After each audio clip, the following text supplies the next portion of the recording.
Close your eyes for a moment. Take a deep breath.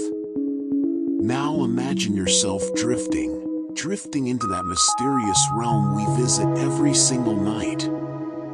Welcome to a journey through the extraordinary world of dreams. Tonight, as you lay down to sleep, something remarkable will happen. Within just 90 minutes of closing your eyes, you'll enter your first dream of the night. This is the rhythm your brain follows naturally, a cycle that repeats itself 4 to 6 times until morning comes. Each cycle brings you back to that vivid, surreal landscape where anything becomes possible. But here's something fascinating. You won't remember most of these journeys. In fact, within just 5 minutes of waking, half of your dream will have already vanished from your memory, like morning mist dissolving in sunlight. Give it 10 minutes, and 90% of what you experienced will be gone entirely. It's as though dreams are written in invisible ink, beautiful and vivid in the moment, but never meant to last beyond the boundaries of sleep. And yet, everyone dreams. Every single person. Even those who insist they never dream are simply forgetting the moment they wake. The dreams are there, playing out in vibrant scenes and strange narratives. They just slip away before consciousness can catch them. What exactly happens during these mysterious hours? Your brain, far from resting, becomes extraordinarily active during your dreams. In fact, during what scientists call REM sleep, rapid eye movement sleep, your brain buzzes with activity that rivals your waking hours. Behind your closed eyelids, your eyes dart back and forth rapidly, as though watching the very scenes unfolding in your mind. It's during these REM periods that your most vivid, story-like dreams emerge, the ones filled with impossible physics and emotional intensity. But there's a safety mechanism at work while you dream. Nature, in its wisdom, has protected you from acting out these nocturnal adventures. During REM sleep, your voluntary muscles become temporarily paralyzed, a gentle imprisonment that keeps your dreaming body still while your dreaming mind runs wild. Imagine the chaos otherwise: people fighting invisible enemies, running from unseen threats, or reaching for objects that exist only in their imagination.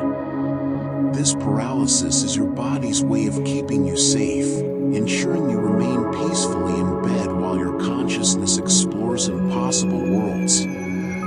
Sometimes, though, this protective mechanism reveals itself at the wrong moment.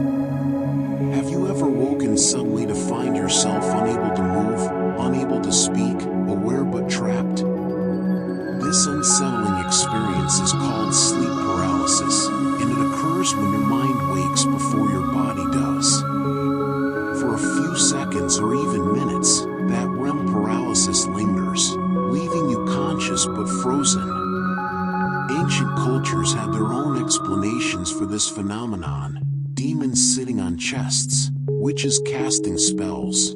But the truth is simpler: your body is simply taking an extra moment to catch up with your waking mind. The content of our dreams is equally fascinating. Studies have found that negative emotions appear far more frequently in our dreams than positive ones. Anxiety, fear, sadness, these feelings color our dream landscapes more often than joy or contentment. Perhaps this is the mind's way of processing the challenges we face, working through our worries in the safe space of sleep, where consequences exist only until we open our eyes. And here's something particularly intriguing: external sounds and sensations can weave themselves into your dreams.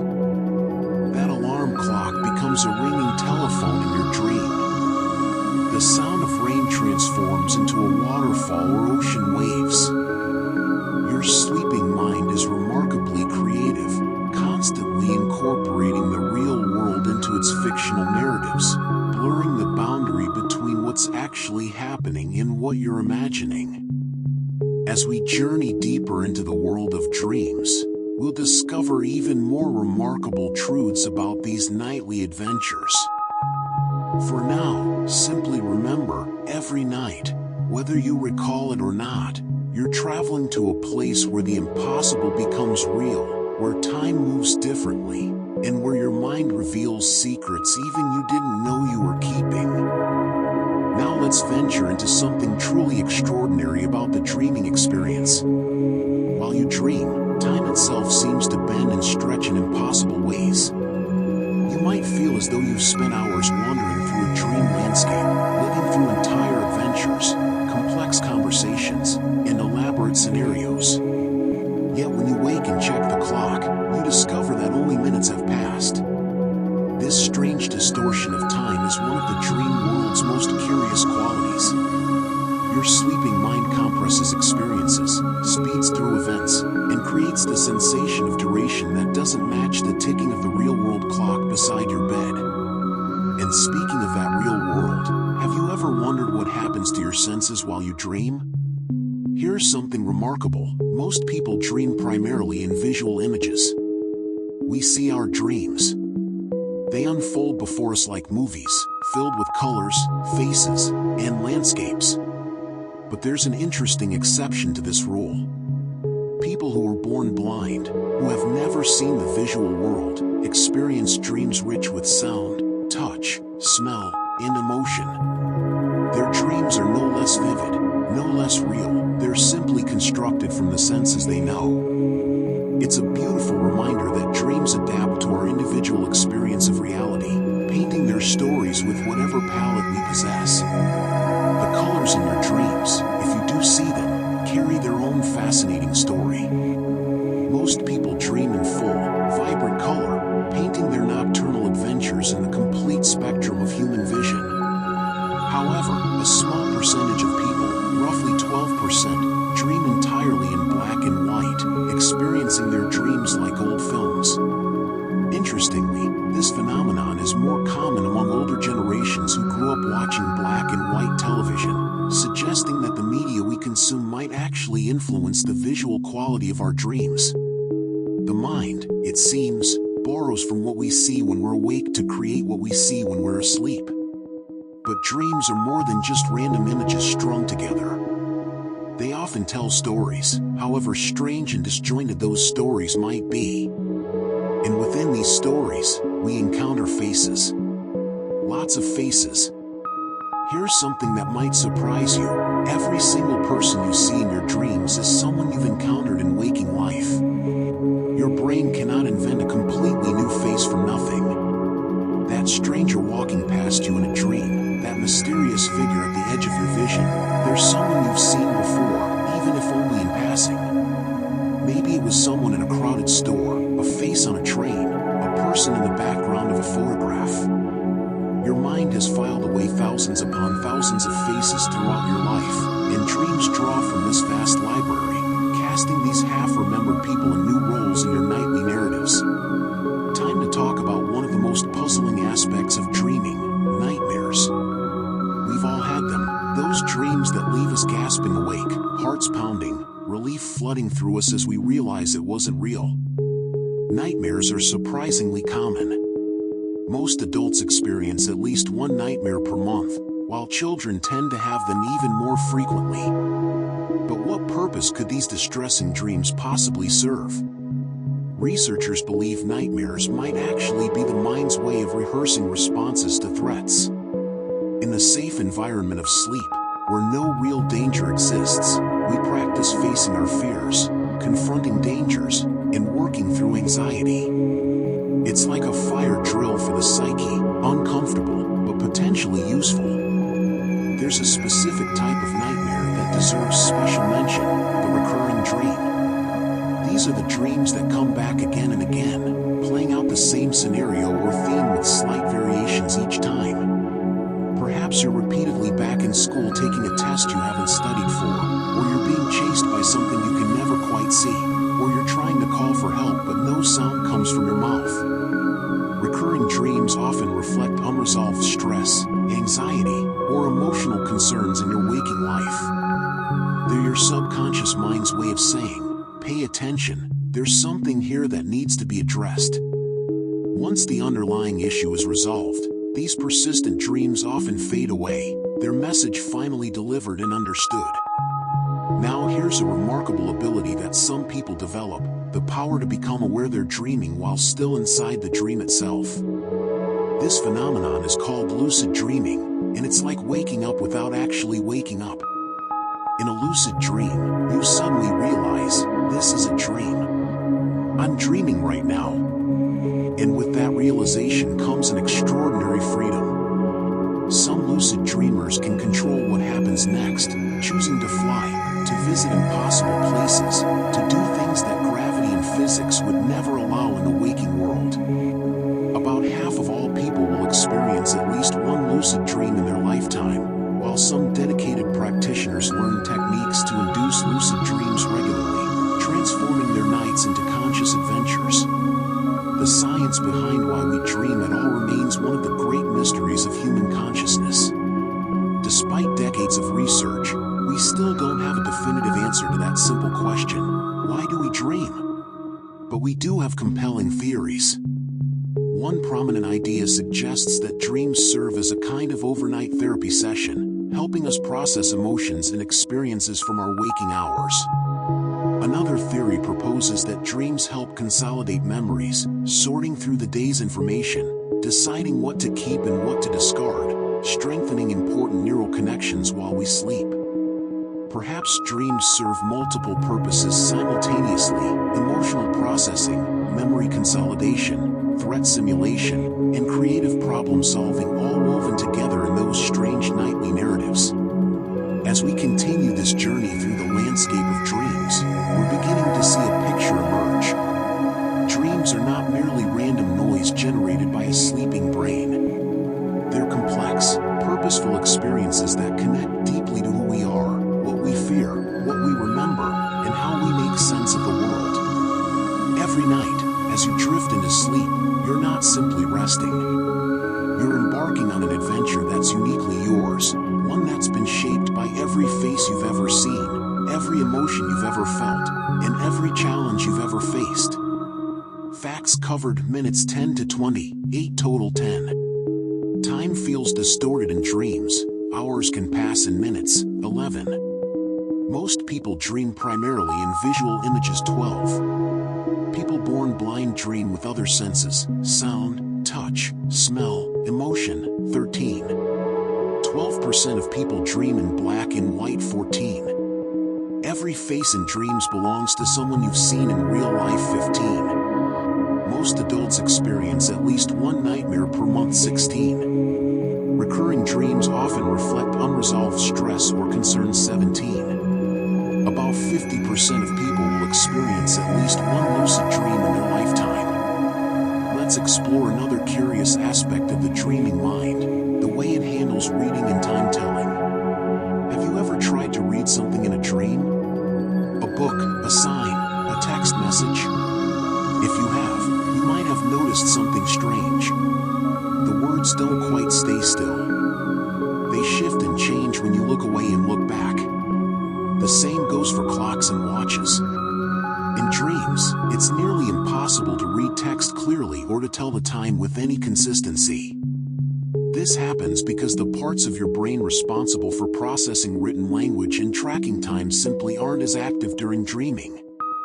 Your creative, emotional centers are running the show, while your logical, analytical functions are taking a back seat. This is why seasoned lucid dreamers often use reading or checking a clock as a reality check. If the words or numbers keep changing, you know you're in a dream. Now, while you're deep in the midst of a dream, your body temperature is doing something unusual. During REM sleep, your body's temperature regulation essentially shuts down. You lose the ability to shiver when cold or sweat when warm. Your body temperature begins to drift toward the temperature of your surrounding environment, like a chameleon taking on the color of its background. This is why the temperature of your bedroom can have such a profound effect on the quality of your dreams. If your room is too hot or too cold, it can trigger more frequent awakenings or even influence the content of your dreams themselves, as your sleeping mind tries to make sense of the physical discomfort your body is experiencing. Here's something that might surprise you about the most common dream scenario of all. The most frequently reported dream theme across cultures and throughout history is being chased. Whether it's a person, an animal, or some nameless threat that never quite reveals itself, the sensation of being pursued appears in dreams worldwide. This universal experience likely connects to our ancient survival instincts, our primal fear of predators and danger. In the safe space of sleep, we confront this fundamental human anxiety, running through impossible landscapes, our legs sometimes refusing to move as fast as we need them to, the pursuer always just a few steps behind. Speaking of movement, let's talk about falling. That sudden sensation of dropping, of the ground disappearing beneath you, of plummeting through empty space, it's one of the most visceral experiences in dreams. And just when you're about to hit the ground, you jolt awake.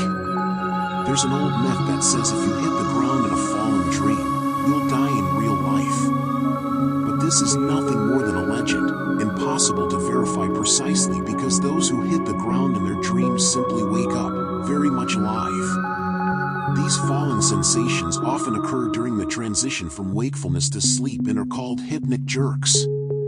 They happen when your muscles suddenly relax as you're falling asleep, and your brain, monitoring your body's state, misinterprets this relaxation as actual falling, creating a dream scenario to match the physical sensation. Animals dream too. This is a fact that fills the imagination with wonderful possibilities. Studies of sleeping animals, particularly mammals, show clear evidence of REM sleep and the accompanying brain activity patterns associated with dreaming. Watch a sleeping dog and you might see its legs twitching as though running, hear small whimpers or barks, see its eyes moving beneath closed lids. Cats, rats, elephants, and even birds all show signs of dreaming. What do they dream about? We can only speculate, but research suggests they likely dream about activities from their daily lives: a cat stalking prey, a dog running through a field, a bird in flight. Dreams, it seems, are not a uniquely human experience but something we share with much of the animal kingdom. The relationship between dreams and creativity has fascinated artists, musicians, and inventors throughout history. Some of humanity's greatest breakthroughs and most celebrated works of art have originated in dreams. Paul McCartney heard the melody for Yesterday in a dream and rushed to a piano to play it before it faded. The periodic table of elements came to chemist Dmitri Mendeleev in a dream. Mary Shelley's Frankenstein was born from a nightmare. The structure of the benzene molecule, the concept for Google's search algorithm, the sewing machine, all of these emerged from the dreaming mind. When we sleep, our brain makes unusual connections, links disparate ideas in ways our waking, logical mind might never consider. Dreams give us access to a more fluid, creative form of thinking, one that can solve problems our conscious mind finds impossible. But not all dreams wait until we're fully asleep. There's a peculiar state that exists in the twilight between waking and sleeping called hypnagogia. During this brief transition, you might experience vivid hallucinations, seeing patterns, hearing voices, feeling sensations that aren't real. These aren't quite dreams in the traditional sense, but they're not waking experiences either. They exist in that liminal space where consciousness is dissolving into sleep. Some people see geometric patterns or kaleidoscopic colors. Others hear their name being called or experience the sensation of floating. Thomas Edison famously used this state for creative thinking, holding ball bearings in his hands as he dozed in a chair. When he fell deeper into sleep and his hands relaxed, the ball bearings would drop and wake him, allowing him to capture the creative insights that arose in that in-between state. Our dreams also have a remarkable relationship with smell, or rather, the lack of it. Here's an intriguing fact: people rarely experience smell in their dreams. Think back to your own dreams. Can you remember ever actually smelling something? Most people can't. research suggests that fewer than 1% of dream reports mention any olfactory experiences. We see in our dreams, we hear, we feel emotions and physical sensations, but we rarely smell. Scientists aren't entirely sure why this is, but it might relate to the fact that the olfactory system is processed differently in the brain than other senses. While you're dreaming, the parts of your brain responsible for processing smell are significantly less active, leaving this particular sense largely absent from your nocturnal adventures. As we reach this point in our journey, we're beginning to understand that dreams are far more than random firings of neurons. They're a window into the working of the human mind, a nightly laboratory where creativity flourishes, problems are solved, emotions are processed, and memories are sorted. They connect us to our evolutionary past, to the animal kingdom, and to each other through shared experiences that transcend culture and time. Every dream is both utterly personal and strangely universal, a private screening of a movie that somehow belongs to all of humanity. As we delve deeper into the mysteries of dreams, let's consider something that affects millions of people, the impact of certain substances on our dreaming lives. If you've ever quit smoking or stopped taking certain medications, you might have noticed your dreams becoming unusually vivid and intense.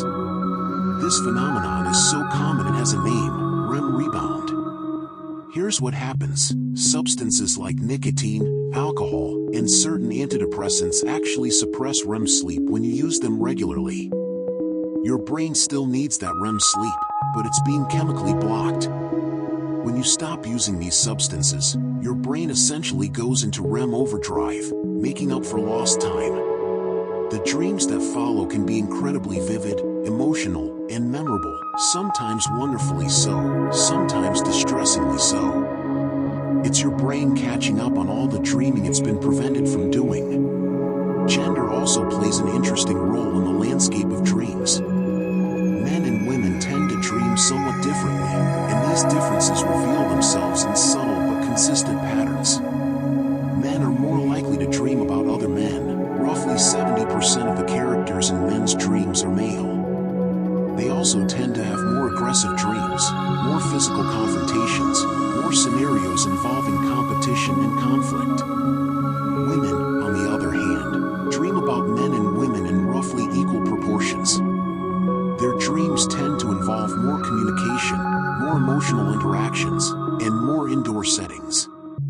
These patterns aren't absolute. Of course, every dreamer is unique, but they suggest that even in sleep, the social experiences and concerns of our waking lives continue to shape the stories our minds tell. Now let's talk about a phenomenon that might sound like science fiction but is grounded in solid research: the ability to communicate with a lucid dreamer while they're dreaming. In recent groundbreaking studies, scientists have actually managed to ask questions to people who are in the middle of a lucid dream and receive answers. The dreamer responds using prearranged eye movements, moving their eyes in specific patterns that researchers can detect. The dreamer might even solve simple math problems while asleep, answering through these eye signals. It's a form of two-way communication between the waking world and the dream world, a bridge across the boundary of consciousness that we once thought was completely impermeable. Here's something that affects many people but often goes unrecognized: the connection between pregnancy and dreams. Pregnant women frequently report having more vivid, more emotional, and more memorable dreams than at any other time in their lives. These dreams are often filled with anxiety about the baby, elaborate scenarios about giving birth, or symbolic representations of the changes happening in their lives and bodies. This intensification of dreams likely results from a combination of factors: hormonal changes, more frequent awakenings during the night, and the profound psychological transformation of preparing to become a parent. The sleeping mind processes this monumental life change through increasingly vivid nocturnal narratives. Sleep position might seem like a trivial detail, but it can actually influence the content of your dreams. People who sleep on their stomachs report having more dreams with sexual content, more dreams about being confined or unable to breathe, and more intense or even erotic dreams overall. Those who sleep on their right side tend to have more nightmares than those who sleep on their left. Back sleepers are more prone to sleep paralysis and nightmares. While scientists aren't entirely certain why sleep position affects dreams this way, it likely relates to how different positions affect your breathing, your circulation, and the subtle physical sensations your sleeping brain interprets and weaves into the fabric of your dreams. The concept of dream interpretation has fascinated humanity for thousands of years, and one of the most influential figures in this field was Sigmund Freud. In the early 20th century, Freud proposed that dreams were the royal road to the unconscious, a window into our hidden desires, repressed wishes, and unresolved conflicts. He believed that every dream had both manifest content, what actually happens in the dream, and latent content, the hidden symbolic meaning beneath the surface. While modern neuroscience has moved beyond many of Freud's specific theories, his fundamental insight that dreams have meaning and can reveal something about our inner lives remains influential. We still analyze our dreams, still search for patterns and significance, still wonder what our sleeping minds are trying to tell us. Here's a startling statistic that speaks to the universality of the dream experience. By the time you reach the age of 70, you'll have spent approximately 6 years of your life dreaming. 6 entire years spent in that alternate reality, living through scenarios that never happened, experiencing emotions triggered by events that never occurred, meeting people in circumstances that never existed. When you think about it this way, dreams aren't just a minor side effect of sleep, they're a significant portion of human experience. Those 6 years of dreams have shaped your mind, processed your memories, rehearsed your responses, and possibly even solved problems your waking mind couldn't crack. Finally, let's explore a protective feature that some people develop after experiencing trauma. Individuals with post-traumatic stress disorder often experience recurring nightmares that replay their traumatic experiences. But interestingly, some trauma survivors develop more frequent lucid dreams. Researchers believe this might be a natural coping mechanism, the mind's way of taking control in the dream space, transforming nightmares into something more manageable. By becoming aware they're dreaming, trauma survivors can sometimes change the narrative, face the source of their fear with the knowledge that it's not real, or even wake themselves up before the nightmare becomes too intense. It's as though the psyche develops its own internal emergency exit, a way to protect itself from being repeatedly traumatized by its own dreams. The more we learn about dreams, the more we realize how deeply they're woven into the fabric of human existence. They're not separate from our waking lives but intimately connected to them, reflecting our experiences, processing our emotions, revealing our fears, and sometimes offering solutions to our problems. Every night when you close your eyes, you're not leaving the world behind. You're entering a different kind of world, one that exists only for you, one that's been shaped by everything you are and everything you've experienced.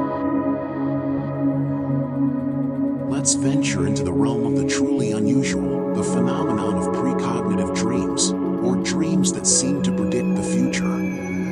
Throughout history, people have reported dreaming about events before they happened. Abraham Lincoln famously dreamed of his own assassination. Many survivors of the Titanic reported having premonitory dreams about the disaster. But here's what science tells us. These experiences are most likely the result of coincidence combined with selective memory. We dream about so many different scenarios every night, thousands of dreams over the course of our lives, that occasionally, purely by chance, a dream will seem to match a future event. We remember the hits and forget the misses. Our minds are also incredibly skilled at finding patterns and connections, sometimes seeing predictions where none truly exist. Still, the experience of a seemingly prophetic dream can be profound and unsettling, a reminder of how mysterious the relationship between our sleeping and waking minds can be. Now let's explore something more concrete, the relationship between dreams and learning. Studies have shown that dreaming about a task you're trying to learn can actually improve your performance. In one fascinating experiment, people who played the video game Tetris before sleep reported seeing falling Tetris blocks in their dreams. Those who dreamed about the game showed greater improvement in their playing ability than those who didn't dream about it. This suggests that dreams aren't just random, they're actively involved in memory consolidation and skill development. When you dream about something you're learning, your brain is essentially practicing, reinforcing the neural pathways that encode that skill or information. So if you're studying for a test or learning a new skill, don't be surprised if it shows up in your dreams. Your sleeping brain is doing homework. Here's a fact that might change how you think about your dream recall. Keeping a dream journal can dramatically increase how many dreams you remember. The simple act of writing down your dreams immediately upon waking trains your brain to hold onto those fleeting memories. People who regularly record their dreams can remember multiple dreams per night, while those who don't might struggle to recall even fragments. It's as though you're teaching your mind that dreams are important, worth preserving, and gradually your brain gets better at the task of moving dream memories from that fragile, temporary storage into something more lasting. The key is to write immediately. Even waiting a few minutes can cause the dream to dissolve like sugar in water. Let's talk about a surprising influence on your dreams: what you eat before bed. Foods high in vitamin B6, found in things like bananas, chickpeas, and fortified cereals, have been associated with more vivid and memorable dreams. The reason lies in how B6 affects neurotransmitters in the brain, particularly those involved in dream production and memory. Meanwhile, eating heavy, spicy, or fatty foods close to bedtime can increase the likelihood of nightmares, not because the foods themselves are scary, but because they can disrupt your sleep, cause discomfort, and lead to more fragmented sleep patterns. Your digestive system, working overtime to process that late-night meal, can create physical sensations that your dreaming mind interprets as stress or danger, weaving these uncomfortable feelings into the narrative of your dreams. Blind people who lost their sight after birth continue to see visual images in their dreams, drawing from the visual memories they accumulated before losing their vision. The mind holds onto these images, sometimes for decades, continuing to paint dreams and pictures even when waking life no longer contains sight. However, those who have been blind for many years report that their visual dreams gradually become less frequent over time, as though the library of images slowly fades. Eventually, their dreams may become more like those of people born blind, rich with sound, sensation, and emotion, but no longer containing visual elements. It's a poignant reminder that our dreams are built from our memories, and as those memories age and fade, so too does the content of our dreams. Here's something that affects almost everyone but often goes unnoticed. The dreams you have in the final hour or two before waking tend to be longer, more complex, and more story-like than dreams earlier in the night. As the night progresses, your REM periods get longer. The first REM period might last only 10 minutes, but by morning, you might be in REM sleep for up to an hour. These extended dream periods allow for more elaborate narratives, more character development, more plot twists and turns. This is why the dreams you remember most clearly are often the ones happening right before you wake. Not only are they the most recent, but they're also the longest and most detailed dreams of the entire night. Let's explore a curious condition that affects a small percentage of the population: sleep eating. Some people, while in a sleep state that's neither fully asleep nor fully awake, will get up and eat food with no memory of doing so. They might wake up to find evidence of their nocturnal snacking: crumbs in the bed, empty containers in the kitchen, a mysterious feeling of fullness. This typically occurs during non-REM sleep, during those deeper stages when the brain is less active and less likely to form memories. It's related to sleepwalking and represents a state where the body is moving and acting while the conscious mind is offline. People have been known to prepare elaborate meals, eat bizarre combinations of food, or even consume things that aren't food at all without any awareness or memory of their actions. Finally, let's consider the healing power of dreams in a literal sense. There's evidence that dreams might play a role in physical healing and immune function. During REM sleep, your body increases the production of certain proteins that are essential for tissue repair and growth. People who are deprived of REM sleep show slower wound healing and weakened immune responses. Some researchers believe that the vivid, emotionally intense nature of dreams might be connected to this healing process, that the emotional and psychological processing happening in dreams is somehow linked to the physical restoration happening in the body. Your dreams might be doing more than just organizing your thoughts and memories. They might be helping your body heal itself, knitting together not just experiences but actual tissue, restoring not just your mind but your physical form. As we pass the midpoint of our journey through these dream facts, a picture is emerging of just how essential dreams are to human life.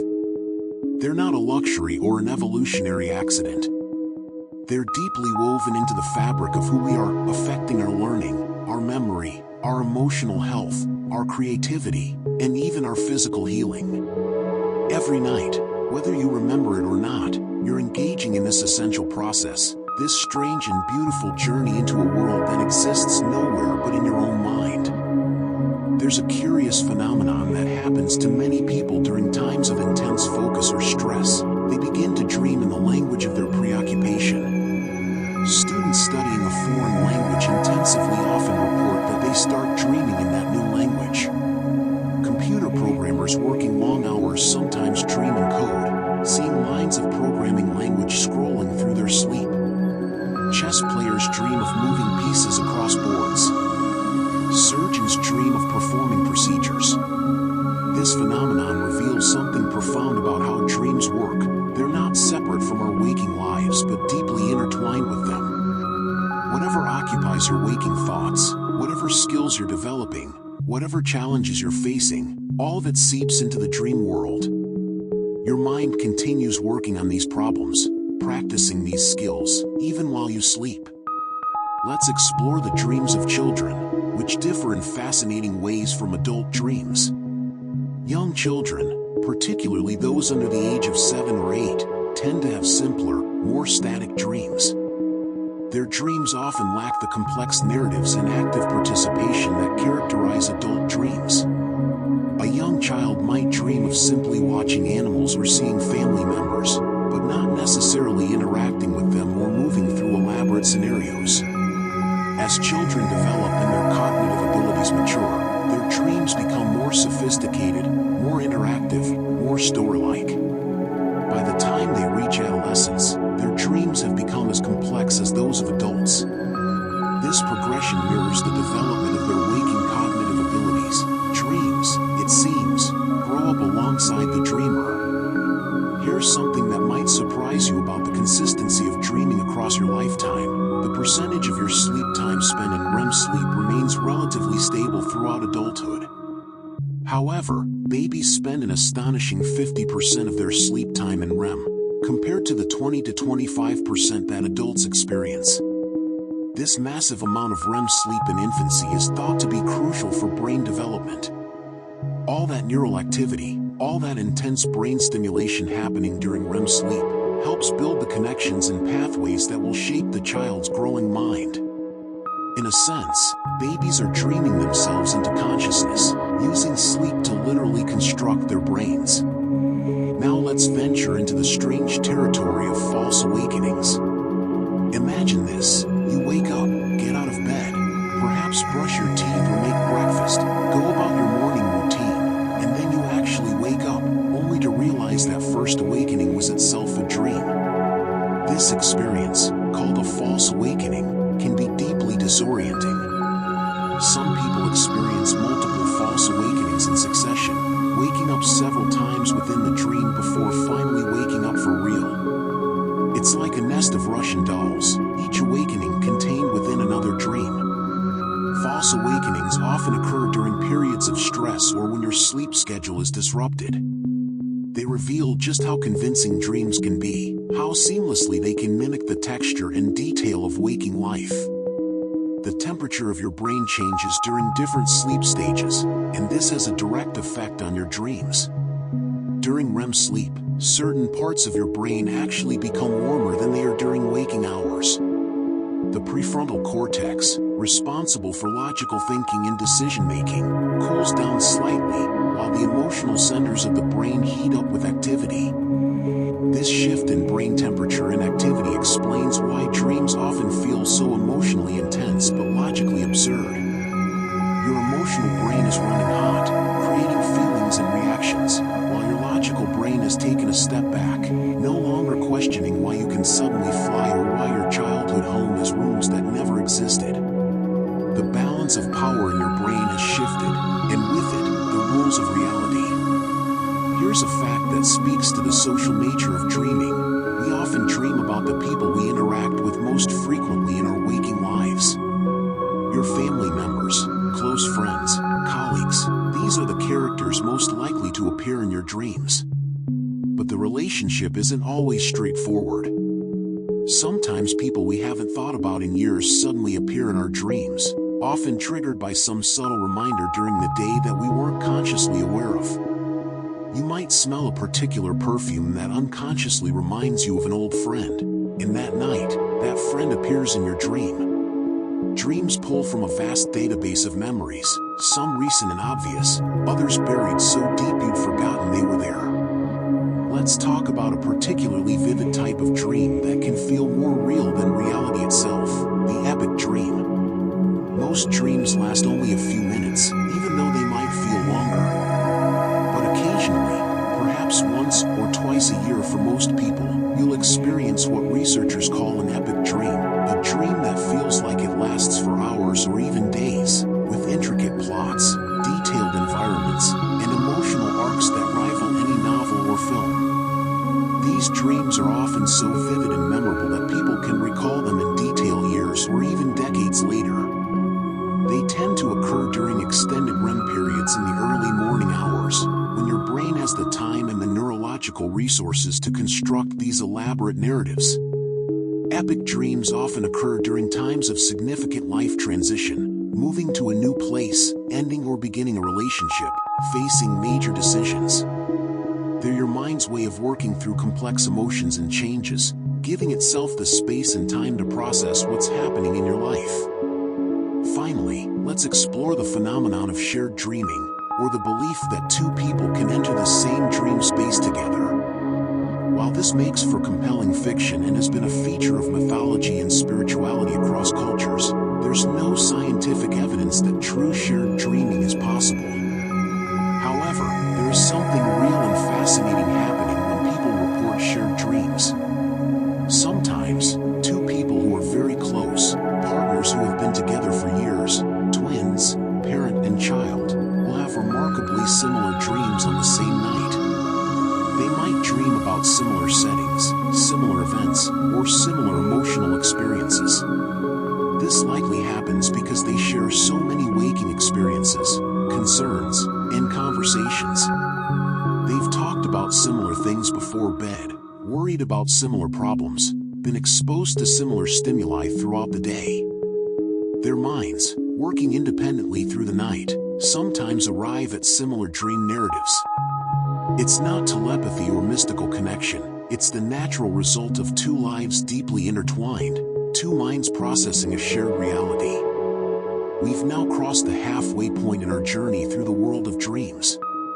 With each fact, we're building a deeper understanding of these nightly experiences, how they connect to our development, our relationships, our emotions, and the very structure of our brains.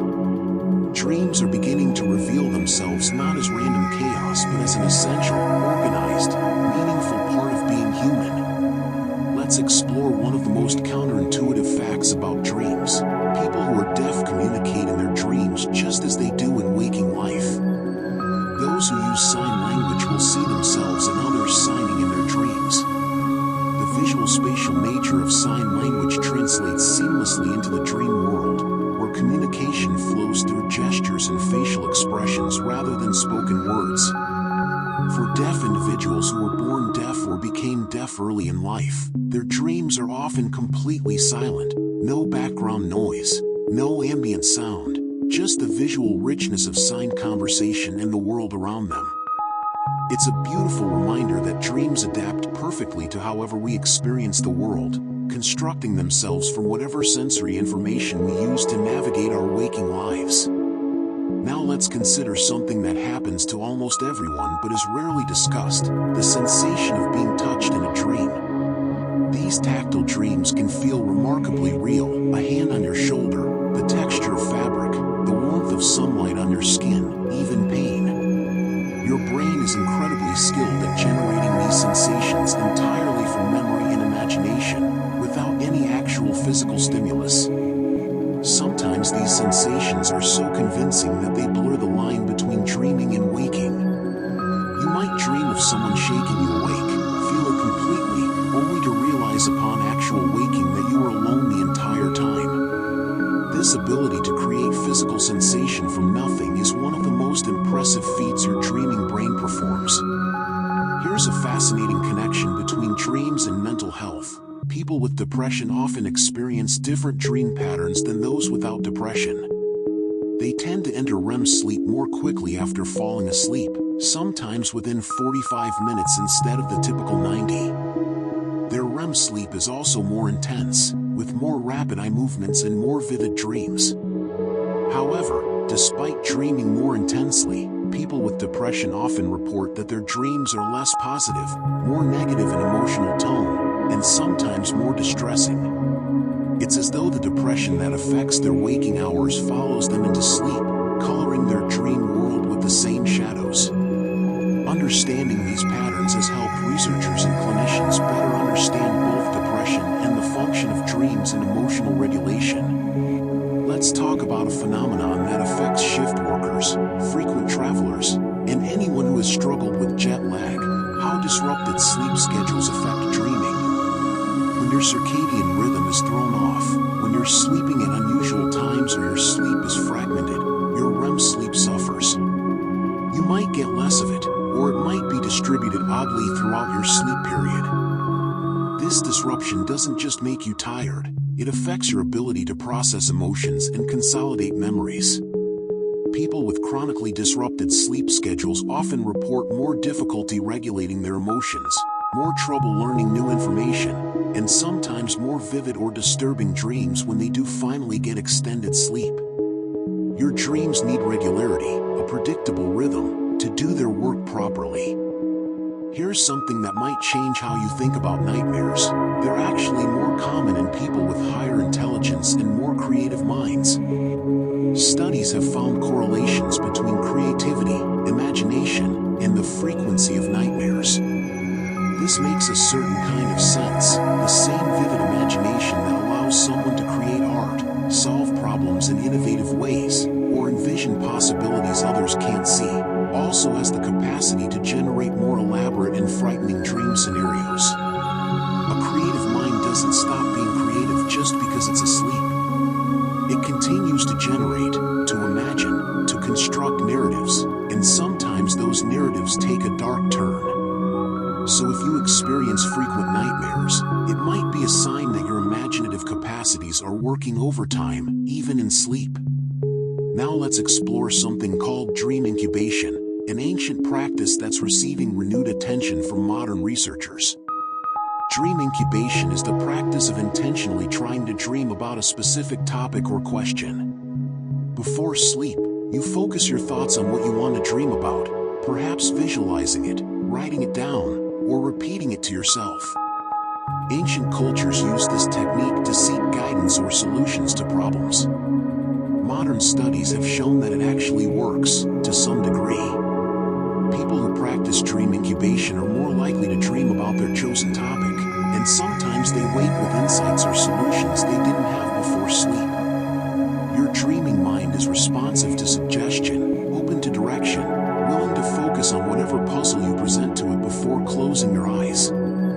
Here's a curious fact about the content of dreams across different cultures. While the emotions and basic themes of dreams are universal, the specific content varies dramatically based on culture and environment. Someone living in a bustling city might dream of traffic, elevators, and office buildings. Someone in a rural farming community might dream of fields, weather patterns, and livestock. Culture shapes not just our waking thoughts but our sleeping ones too. Studies have found that people in hunter-gatherer societies have different dream content than people in industrialized nations, that cultural taboos and values show up in dreams, that the collective experiences of a culture ripple through into the individual dream worlds of its members. Your dreams are uniquely yours, yet they're also shaped by everyone around you, by the culture you inhabit, by the world you live in. Finally, let's discuss the relationship between exercise and dreams. People who exercise regularly, particularly those who engage in moderate to vigorous physical activity, tend to sleep more deeply and experience more consolidated REM sleep. This often translates to more vivid and memorable dreams. Interestingly, the timing of exercise matters. Exercising too close to bedtime can actually disrupt sleep and make dreams more fragmented or harder to remember. But when exercise is done earlier in the day, it seems to prime the brain for better quality sleep and, consequently, better quality dreams. Athletes and very physically active people sometimes report dreaming about their sports or activities, their brains continuing to rehearse movements and strategies even in sleep. Your body's physical state doesn't just affect how you sleep, it affects what you dream.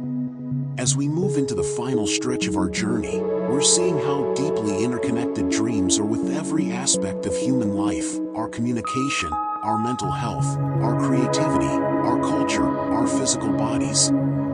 Dreams are not a separate realm but an extension of who we are, shaped by the same forces that shape our waking lives, yet operating under different rules, revealing different truths.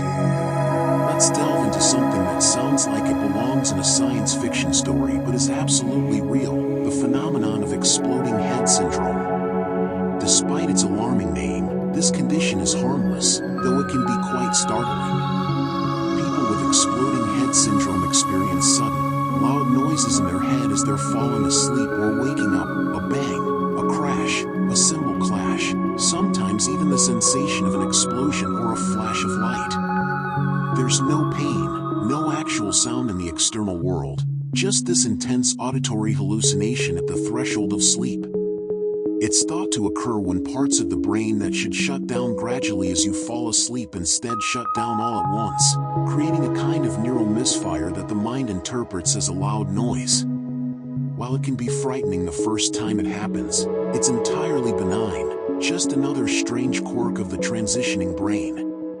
Now let's explore the curious world of sleep talking, or somniloquy.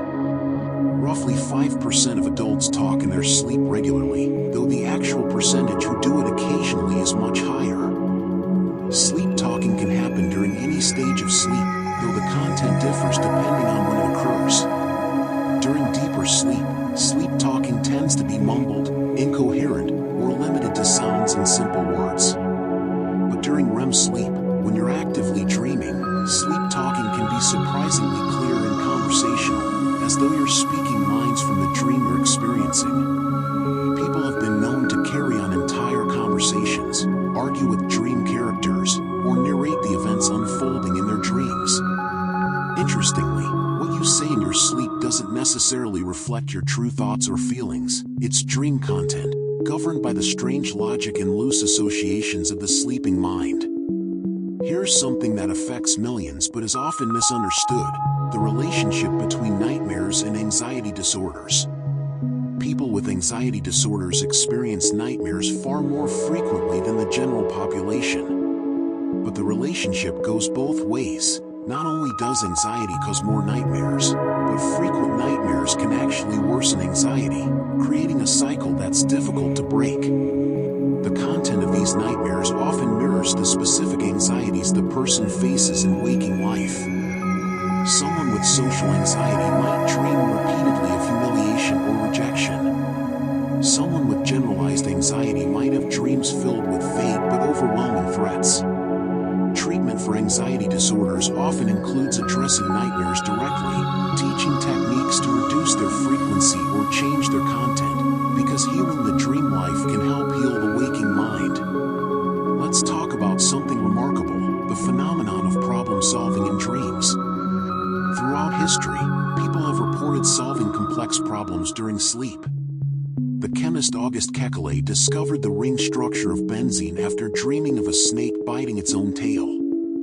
Elias Howe perfected the sewing machine after a dream gave him the crucial insight about where to place the hole in the needle. These aren't just anecdotes. Modern research has confirmed that sleep, and particularly dream-rich REM sleep, genuinely enhances problem-solving abilities. When you're stuck on a problem and you decide to sleep on it, you're not just resting, you're giving your brain permission to approach the problem in a completely different way, making connections your waking mind wouldn't make, exploring solutions outside the constraints of logical, linear thinking. Here's a fact that reveals just how adaptable our dreaming minds are. People who have been paralyzed and can no longer walk in waking life often continue to walk, run, and move freely in their dreams.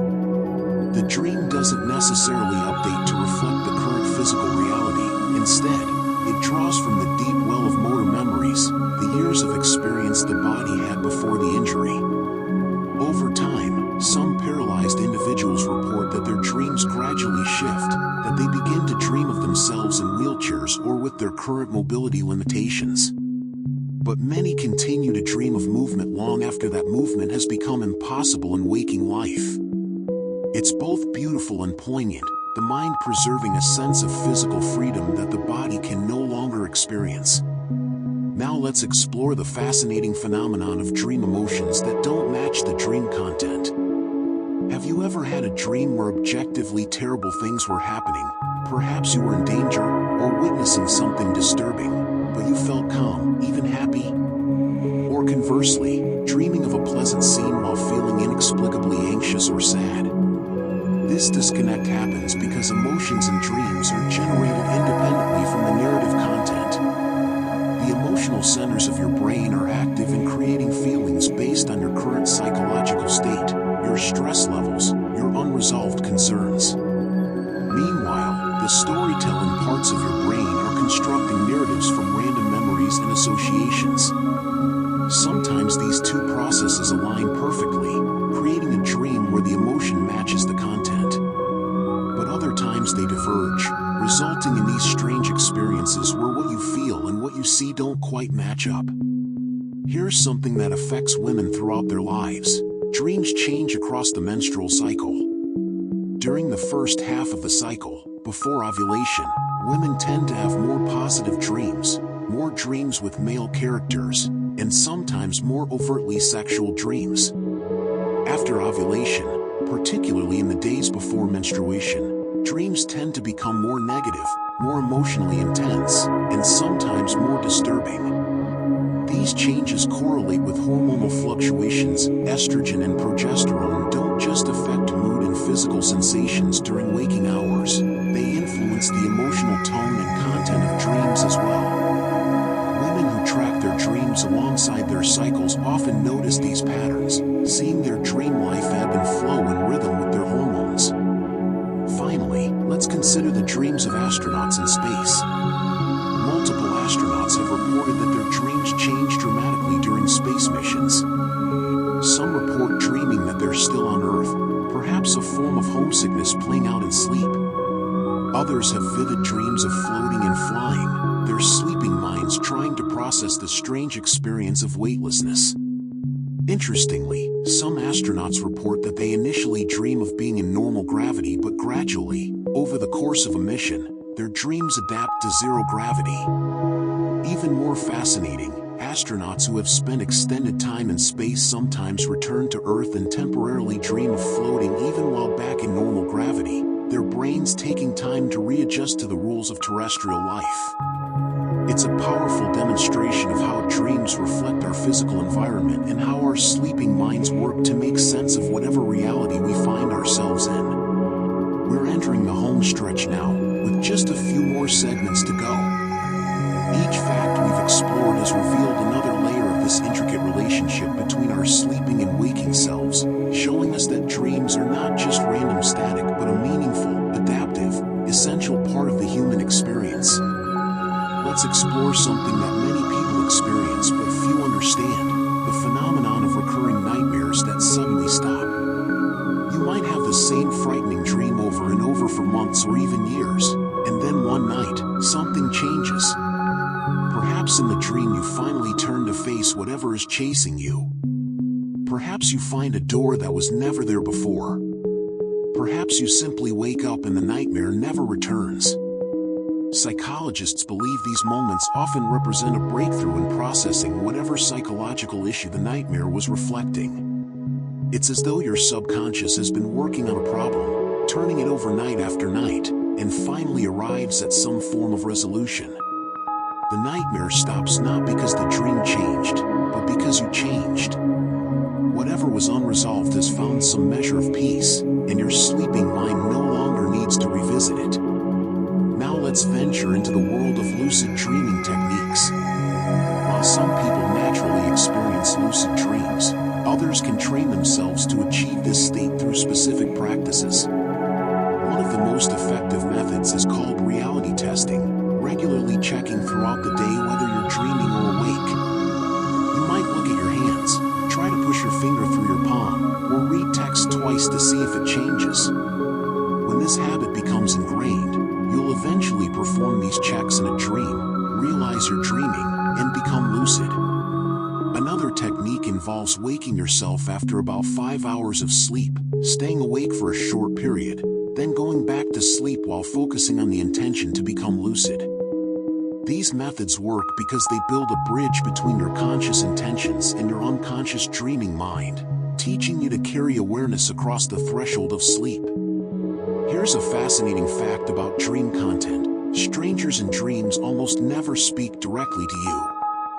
When researchers analyzed thousands of dream reports, they found that while strangers frequently appear in dreams, they rarely engage in direct conversation with the dreamer. Instead, they tend to remain in the background, walk past, observe from a distance, or interact with other dream characters but not with you. This might reflect how we process our relationship with the wider social world.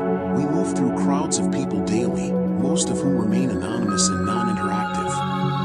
Our dreams recreate this same dynamic, populating our dream world with the human backdrop we experience in waking life, but reserving meaningful interaction for people we actually know. Let's talk about something called the Tetris effect, named after the video game but applying to many repetitive activities. When you spend hours doing a repetitive task, playing a video game, stacking boxes, picking fruit, working on an assembly line, you might find yourself dreaming about it, but in a particular way. These dreams aren't narratives, they're more like visual echoes or after images. You see the shapes, the movements, the patterns, playing out automatically in your mind as you fall asleep or dream. This phenomenon is thought to represent a specific stage of memory processing, where your brain is encoding the motor patterns and spatial relationships involved in the repeated activity. It's usually strongest when you're first learning something repetitive, and it fades as the skill becomes fully automatic. Here's something that challenges our understanding of consciousness itself. Some people who are in comas or persistent vegetative states show signs of REM sleep. Their eyes move rapidly beneath closed lids. Their brain activity shows the characteristic patterns of REM, suggesting that some form of dreaming might be occurring. We can't know what, if anything, they're experiencing, but the presence of these REM periods raises profound questions. Is there some form of awareness happening? Are there dreams unfolding in minds that can't report them? It's a mystery that sits at the intersection of neuroscience, consciousness studies, and philosophy, a reminder that dreams might exist in realms of consciousness we don't yet understand. Now let's explore the concept of archetypal dreams, dreams that seem to tap into universal human experiences and symbols. Carl Jung, the Swiss psychiatrist, proposed that certain dream images and themes appear across cultures and throughout history because they emerge from what he called the collective unconscious, a shared psychological inheritance of all humanity. Common archetypal dreams include falling, being chased, losing teeth, finding new rooms in your house, being unprepared for a test, or flying. While modern neuroscience offers different explanations for why these dreams are so common, the fact remains that certain dream experiences are remarkably universal. People separated by continents and centuries report strikingly similar dreams, suggesting that beneath our individual differences, we share common psychological terrain. Here's a practical fact about dream recall that can change your relationship with your dreams. The position you wake up in affects whether you remember your dreams. If you wake up in the same position you were in during the dream, you're much more likely to remember it. This happens because body position is linked to memory encoding. Your physical state becomes part of the context in which the dream memory is stored. When you maintain that same position upon waking, you preserve more of that context, making the memory more accessible. This is why some people who want to remember their dreams train themselves to stay still upon waking, not moving or changing position until they've mentally reviewed and captured whatever dreams they can recall. Finally, let's discuss a phenomenon that demonstrates just how powerful dreams can be: the experience of grief dreams after losing a loved one. These dreams, where you encounter someone who has died, can be extraordinarily vivid and emotionally powerful. For some people, these dreams bring comfort, offering a sense of continued connection. For others, they're deeply painful, reawakening the loss each time. What's remarkable is how common they are. Studies show that more than half of bereaved people will dream about their deceased loved one, often repeatedly during the first year after the loss. These dreams sometimes follow a pattern, beginning with the deceased appearing sick or distant, and gradually transitioning over months or years to dreams where they appear healthy and at peace.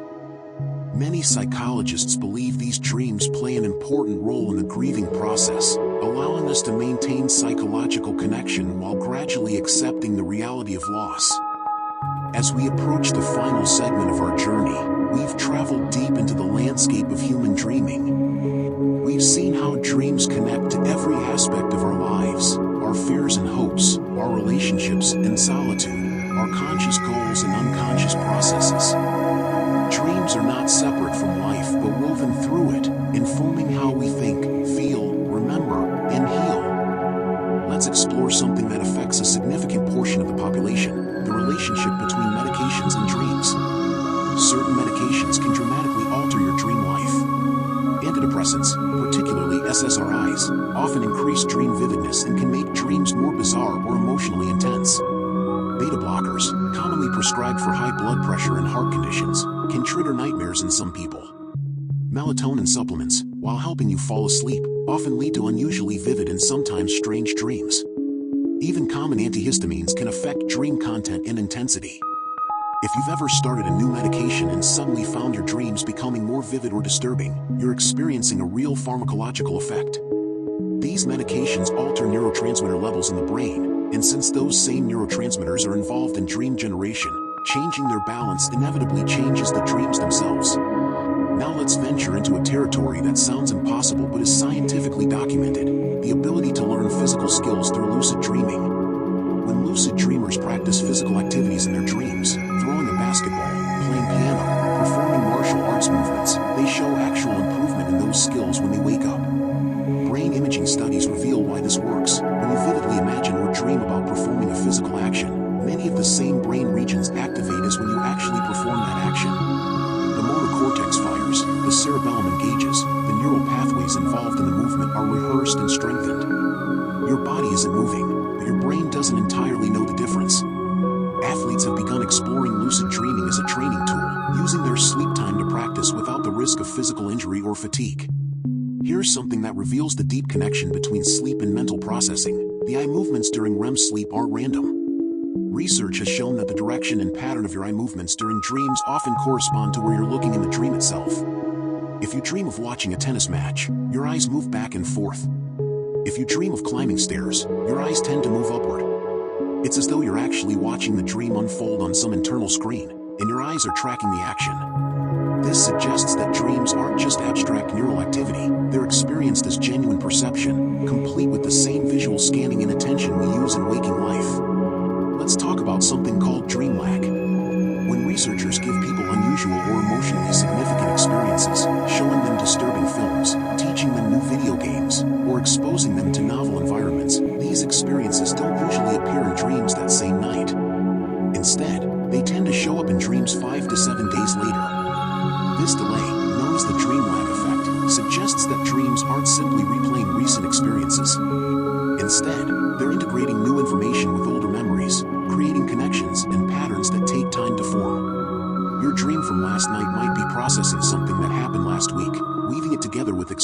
from years ago, finding patterns and meaning that only emerge when memories have had time to settle. Here's a phenomenon that demonstrates how suggestible our dreaming minds can be: dream incorporation of bedtime stories. When researchers read specific types of stories to people as they were falling asleep, stories about particular settings, characters, or themes, those elements showed up in the sleeper's dreams far more often than chance would predict. This works with other stimuli too.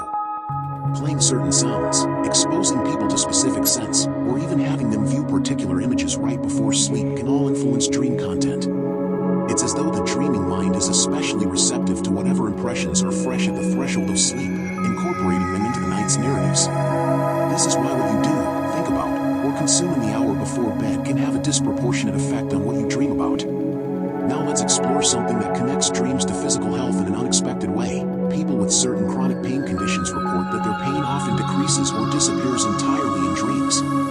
Those who live with constant physical pain in their waking hours sometimes experience blessed relief in their dreams, moving freely, feeling comfortable in their dream bodies even when their physical bodies are in distress.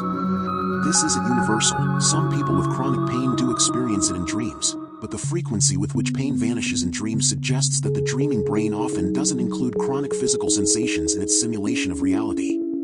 It's as though dreams offer a respite, a temporary escape not just from waking worries but from physical suffering as well. Here's a fact that speaks to how deeply dreams are embedded in human culture. Every known culture throughout history has had beliefs, practices, and stories about dreams. Some cultures view dreams as prophecy, messages from gods or spirits. Others see them as journeys the soul takes while the body sleeps. Some believe dreams connect the living to the dead, or that they reveal hidden truths about the future. Modern Western culture tends towards psychological or neurological explanations, but the impulse to find meaning in dreams is universal and ancient. From Aboriginal Dreamtime to Native American vision quests, from Islamic dream interpretation to ancient Greek dream temples where people slept seeking divine guidance, humanity has always treated dreams as significant, mysterious, and worthy of attention. Our scientific understanding of dreams hasn't diminished this sense of mystery. If anything, learning how dreams work has only deepened our appreciation for how remarkable they truly are. Finally, let's end our journey with a thought about the future of dream research. Scientists are now developing technology that can decode visual imagery from brain activity during sleep. In experiments, researchers have been able to take brain scans of sleeping people and roughly reconstruct what they're dreaming about, identifying whether they're dreaming of faces or landscapes, specific objects or activities. The technology is still crude, producing blurry approximations rather than clear images, but it's advancing rapidly. Some researchers envision a future where we might be able to record dreams, to watch them back upon waking, to share them with others. The prospect raises fascinating questions about privacy, consciousness, and the nature of dreams themselves. Would a recorded dream still be a dream? Would knowing your dreams were being recorded change what you dream about? As technology advances, we may find ourselves able to answer questions about dreams that humans have wondered about for thousands of years. And so we complete our journey through 100 facts about dreams. We've traveled from the basic biology of sleep cycles to the frontiers of consciousness research. We've explored how dreams connect to memory, emotion, creativity, culture, and physical health. We've seen how they comfort the grieving, trouble the anxious, inspire the creative, and puzzle the philosopher. We've learned that everyone dreams, that dreams serve essential functions, and that they're far more than random noise generated by a sleeping brain. Tonight, when you lay your head down and close your eyes, you'll embark on this journey once again. You'll spend roughly 2 hours dreaming, cycling through 4 to 6 periods of REM sleep. You'll forget most of what you experience, but the dreams will have done their work anyway, processing your day, consolidating your memories, regulating your emotions, perhaps even solving problems or offering creative insights. You'll wake in the morning, and within minutes, the dreams will fade like morning mist. But they'll return again tomorrow night, and the night after, and every night for the rest of your life. Dreams are not interruptions to our rest. They are not meaningless static or neurological noise. They are an essential part of being human, as fundamental to our experience as waking consciousness itself. In dreams, we process our past, rehearse our future, and explore impossible worlds. We confront our fears, indulge our wishes, and sometimes catch glimpses of truths we couldn't see while awake. Every night, we all become adventurers, artists, and explorers in the vast, strange, beautiful territory of our own minds. Sweet dreams. Before we conclude our journey, let's explore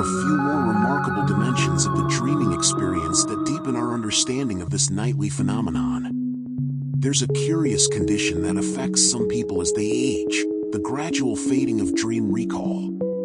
While everyone's ability to remember dreams varies throughout life, older adults often report remembering fewer dreams than they did in their youth.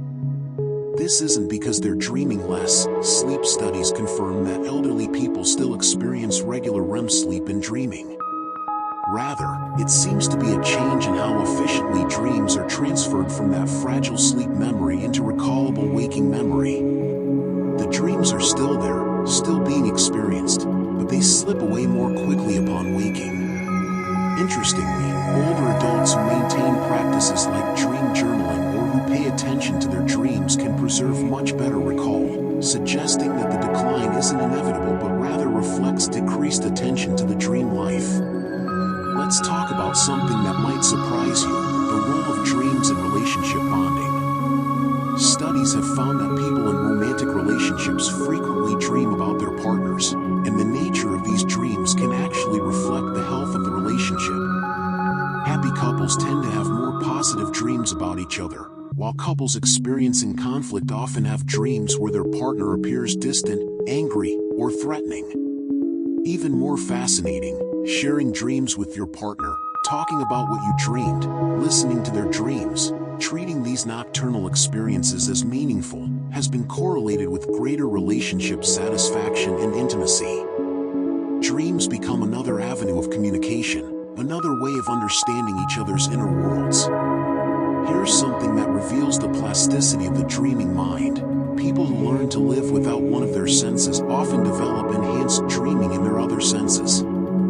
For instance, individuals who lose their hearing later in life report that over time, their dreams become more visually vivid, with enhanced attention to visual detail, facial expressions, and environmental cues that they've learned to rely on in waking life. Similarly, those who lose vision may develop richer tactile and auditory dreams. The brain, remarkably adaptive, recalibrates its dream production to emphasize whatever sensory channels remain most vital, ensuring that dreams continue to serve their function regardless of sensory limitations. Now let's explore the phenomenon of sleep inertia and its effect on dream memory. Sleep inertia is that groggy, confused state you experience when you first wake up, especially if you're woken abruptly from deep sleep or REM sleep.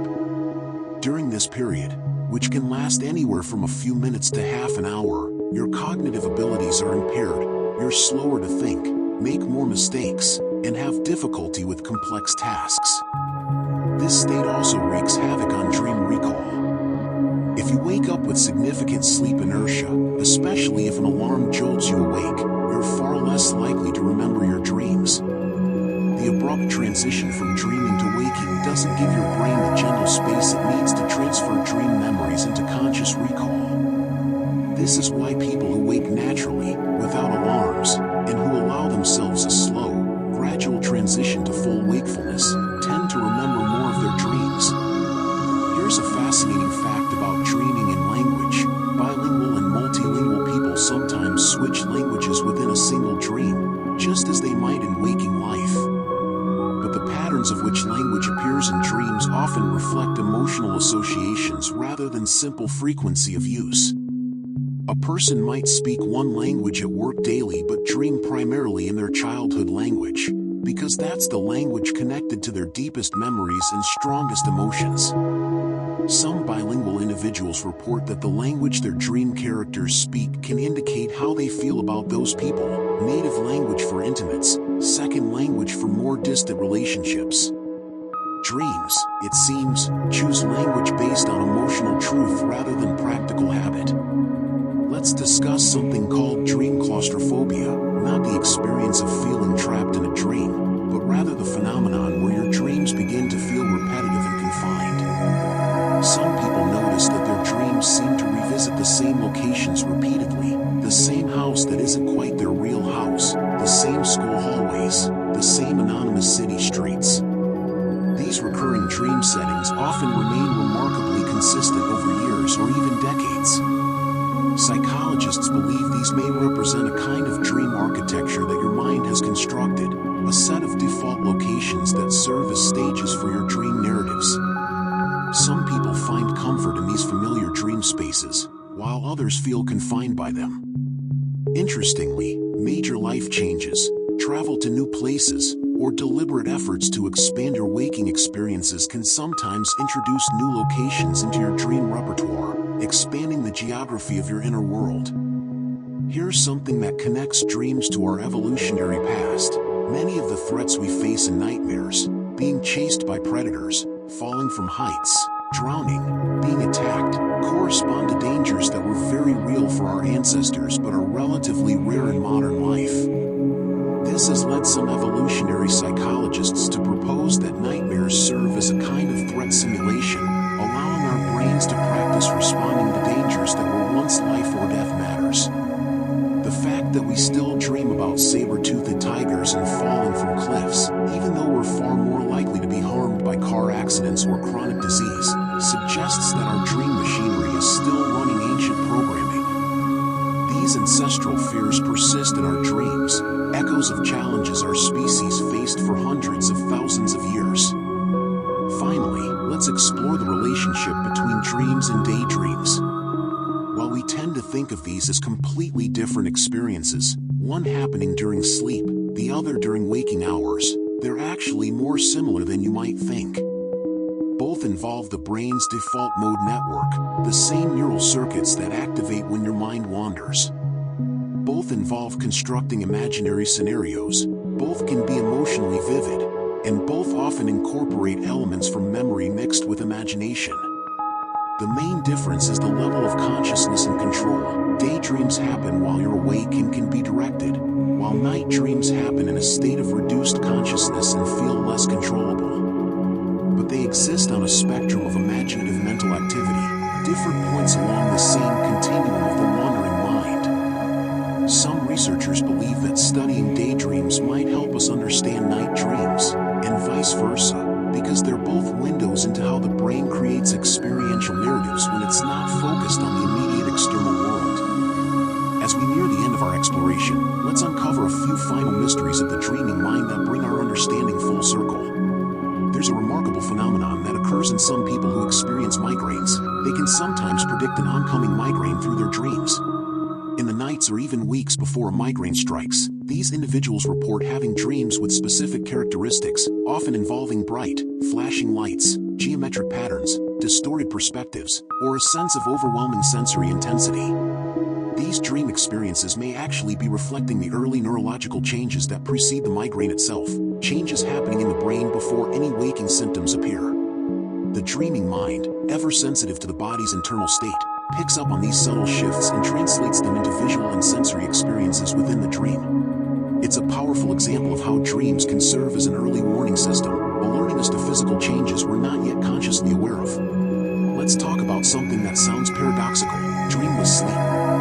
Many people report having nights where they didn't dream at all, where they fell asleep and woke up with no memory of any dream experiences whatsoever. But as we now know, everyone dreams every night. What these people are experiencing isn't an absence of dreams, but rather a complete absence of dream recall. Certain factors make this more likely: being extremely exhausted, drinking alcohol before bed, certain medications, or simply waking up during non-REM stages of sleep. These dreamless nights can actually feel more restful to some people, perhaps because the lack of dream recall creates a sense of deep, uninterrupted unconsciousness. But make no mistake, the dreams were there. They unfolded in your mind just as they do every night. You simply have no memory of having experienced them. Here's something that reveals the social nature of human consciousness. Children who grow up in multilingual or multicultural households often have more diverse dream characters and settings than children from more homogeneous backgrounds. Exposure to different languages, traditions, and perspectives in waking life seems to create a richer palette for the dreaming mind to draw from. These children's dreams might feature people speaking different languages, celebrating different customs, or navigating between different cultural contexts. It's as though the complexity of their waking world demands a more complex dream world to match, and their sleeping minds rise to meet that challenge. Dreams, once again, reflect the richness of the life being lived. Now let's explore something called the dream rebound effect. When people are prevented from dreaming, either through sleep deprivation or by being woken up every time they enter REM sleep, and then finally allowed to sleep normally, they experience a dramatic increase in REM sleep and dreaming. Their brains essentially play catch-up, spending much more time in REM than usual, sometimes with exceptionally vivid and intense dreams. This rebound effect demonstrates just how essential dreaming is. The brain treats it as a need, something that must be satisfied, and when denied the opportunity to dream, it compensates by dreaming more intensely when given the chance. You cannot simply skip dreaming without consequences. Your brain will find a way to get what it needs. Here's a fascinating cultural observation. The interpretation of common dream symbols varies dramatically across different cultures. In Western cultures, dreaming of snakes often carries negative connotations, danger, betrayal, hidden threats. But in many Eastern and indigenous cultures, snakes in dreams can represent wisdom, transformation, or healing. Similarly, dreaming of water might represent emotions or the unconscious in one culture, but fertility or cleansing in another. Even the significance of dreaming itself varies. Some cultures view dreams as more important and real than waking life, while others dismiss them as meaningless. This cultural variation reminds us that while the biology of dreaming is universal, the meaning we make of our dreams is deeply shaped by the stories, beliefs, and values of the communities we belong to. Let's discuss something that many lucid dreamers discover through practice: the experience of dream within a dream, sometimes called nested dreams or layered dreams. You might become lucid in a dream, explore that dream consciously, then wake up only to discover you're still dreaming. Some people report experiencing multiple layers of this, dreaming that they woke up, then waking up again, then again, creating a disorienting maze of false awakenings. While the movie Inception popularized this concept, it's a genuine experience that some people encounter, especially during periods of disrupted sleep or when practicing lucid dreaming techniques. These nested dreams can be deeply unsettling, making you question whether you've truly woken up or whether you're still dreaming. They blur the boundary between sleeping and waking in a way that can linger even after you're definitely, truly awake. Here's something that connects dreams to the very structure of storytelling. Narrative coherence in dreams increases as we age. Young children's dreams tend to be fragmented, episodic, sometimes just static scenes or brief snippets. But as children develop and their cognitive abilities mature, their dreams become more story-like, with beginnings, middles, and ends, with cause and effect, with character motivations and plot development. By adulthood, most dreams have a narrative structure, even if it's a strange or illogical one. This parallels the development of storytelling ability in waking life. As we learn to construct and understand narratives when we're awake, we bring that same narrative capacity into our dreams. Our dreams, in essence, learn to tell stories because we learn to tell stories. Finally, let's end with something that brings us back to the mystery and wonder we started with. Despite everything we've learned about dreams, all the neuroscience, all the psychology, all the patterns and mechanisms we've identified, we still don't fully understand why dreams feel the way they do. Why do they have that particular texture of experience, that sense of being simultaneously real and unreal? Why do they fade so quickly upon waking, yet occasionally remain vivid for a lifetime? Why do they move us emotionally in ways that sometimes exceed our waking experiences? Science can map the brain activity, identify the stages of sleep, catalog the common themes, but the subjective experience of dreaming, what philosophers call the qualia of dreams, remains deeply mysterious. This isn't a failure of science, but rather a reminder that consciousness itself, whether sleeping or waking, contains dimensions that may always exceed our complete understanding. Dreams are both explicable and inexplicable, both ordinary and miraculous, both biological necessity and profound mystery. And with that, we truly reach the end of our journey through these 100 facts about dreams. We've traveled from the mechanics of REM sleep to the frontiers of human consciousness, from the universal to the deeply personal, from the ancient wisdom of cultures to the cutting edge of modern neuroscience. We've learned that dreams are essential, adaptive, meaningful, and strange. That they connect us to our bodies, our memories, our emotions, our creativity, and each other. That they've been with humanity since the beginning and will be with us as long as we continue to sleep. Tonight, and every night hereafter, you'll dream. Those dreams will be uniquely yours, shaped by your experiences, your concerns, your memories, your hopes. They'll fade quickly, most of them forgotten before you've finished breakfast. But they'll have done their work, processing, consolidating, regulating, healing, creating. Your dreams are part of you, as fundamental as your heartbeat, as essential as your breath. In them, you're not just a passive observer but an active participant in the ongoing story of your own consciousness, a story that unfolds in darkness, in silence, in solitude, yet somehow connects you to the universal human experience of sleeping, dreaming, and waking into another day. May your dreams be vivid. May they be meaningful. May they surprise you, comfort you, challenge you, and remind you of the extraordinary complexity and beauty of the human mind. Sweet dreams, dear traveler. Until we meet again in that strange country where anything is possible and nothing is quite as it seems. Here's something that demonstrates the incredible adaptability of the human mind. People who are born without the ability to see color, those with complete color blindness who see the world only in shades of gray, still report experiencing color in their dreams. Not all of them, and not always, but many describe dreams filled with colors they've never actually perceived with their eyes. Where do these colors come from? How does the mind construct an experience it's never had? Researchers believe that these individuals are creating a concept of color based on descriptions they've heard, emotional associations, and the abstract understanding of what color means, even without the sensory experience.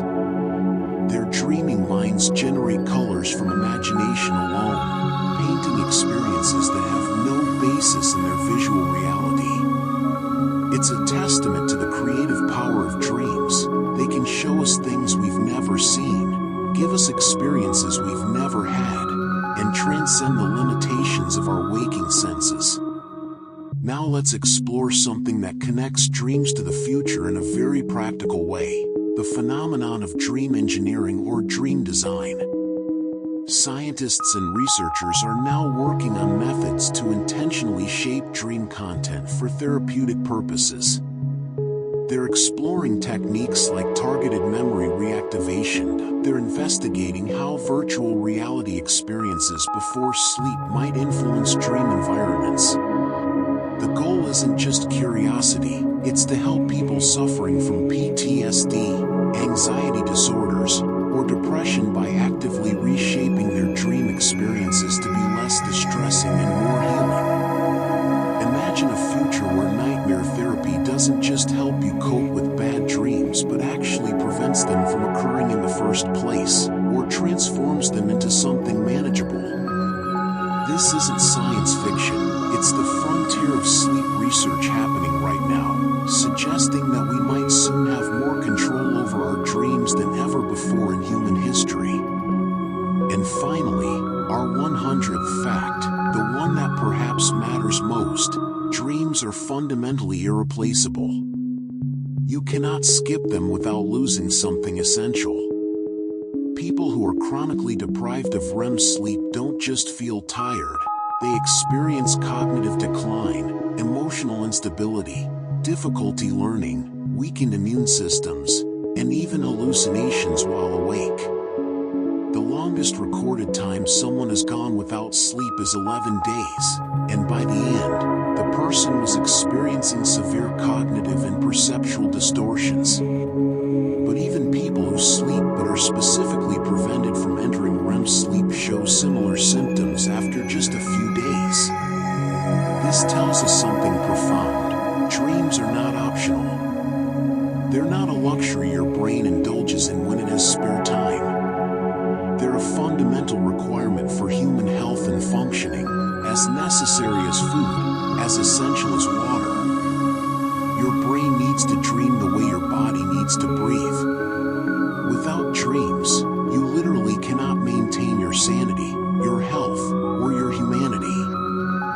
This final fact brings us full circle to where we began, to the recognition that dreams are not separate from life but woven into its very fabric. Every night, when you surrender to sleep, you're not leaving yourself behind. You're entering another dimension of your own existence, one where your mind continues its essential work of being human.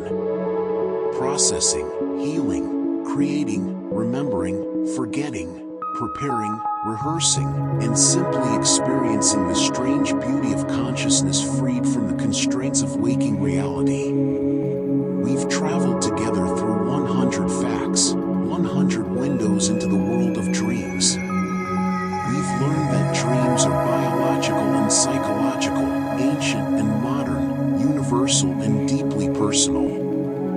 They're shaped by evolution and culture, by hormones and emotions, by what we eat and who we love.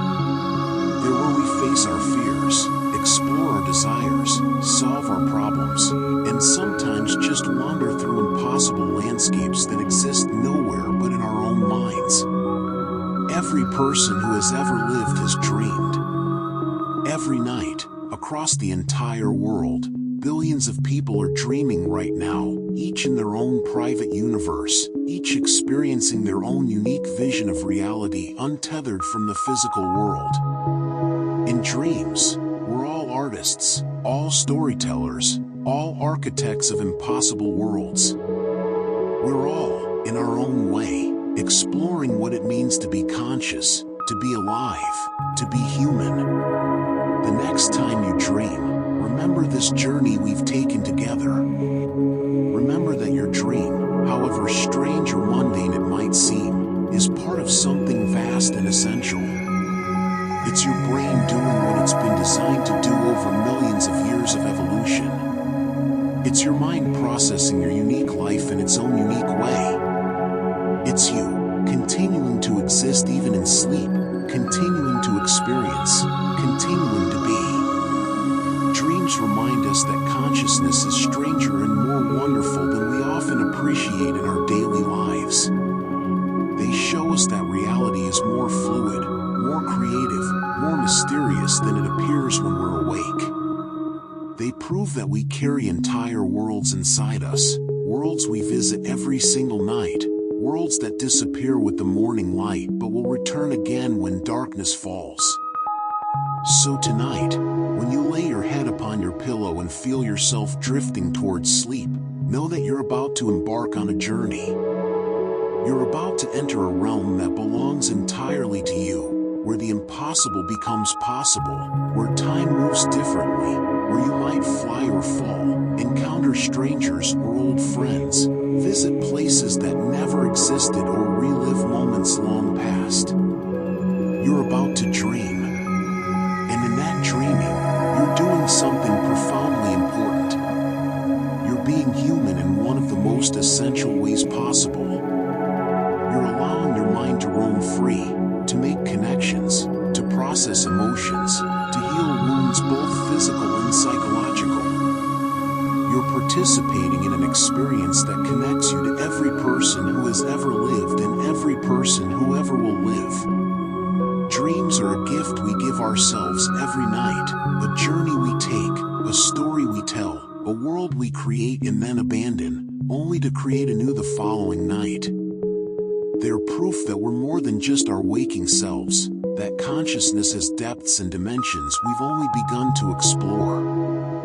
100 facts, but really, one truth: dreams matter. They've always mattered. They'll always matter.